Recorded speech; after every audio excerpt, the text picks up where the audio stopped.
বাবা, আমি এরকম জীবন কখনো আশা করিনি। আমি সবসময় চেয়েছি আমার একটা আলাদা সংসার হবে, কিন্তু তোমরা যা করছো এতে আমার স্বামীকে নিয়ে এখানে থাকা আমার পক্ষে সম্ভব। ঠিক আছে যাবি, যা, কোনো সমস্যা নেই। কিন্তু বাস্তব যে কত কঠিন এটা বের হলে টের পাবি। একবার শুধু বাবার হোটেল থেকে বের হয়ে দেখ না, পৃথিবীতে দুবেলা দুমুঠো ভাতের মূল্য যে কত বেশি এটা বের হলে টের।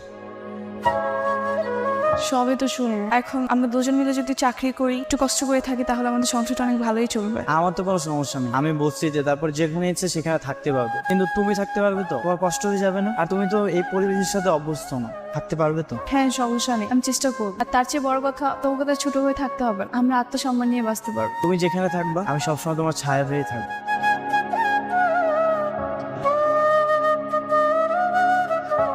তো চলে আসছো?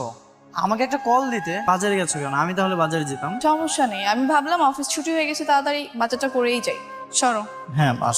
তোমার কি অনেক কষ্ট হয়ে যাচ্ছে? আমাদের বাড়িতে তুমি কত ভালো ছিলে। তোমাকে না কতবার বলছি বাসার কথা বলবো না, আমি এখানে অনেক ভালো আছি। ঠিক আছে। তোমার চাকরির খবর কি? খোঁজ নিয়েছিলে? হ্যাঁ আমাকে জানিয়েছে, পরশু যেতে বলেছে। যেও, কিন্তু তোমার চাকরিটা হয়ে গেলে আমাদের সংসারটা অনেক ভালো চলবে। আজকে আমি অনেক খুশি, অবশেষে তোমার চাকরিটা হয়ে গেছে, আমার স্বপ্নটা পুরো। হ্যাঁ আমার অনেক ভালো লাগে, এতদিন পরে আমরা দুজন আনন্দ উপভোগ করতে পারছি। কালকে থেকে আমি কিন্তু পুরো খাঁটি বাঙালি মেয়েদের মতো সংসার করব। Okay madam.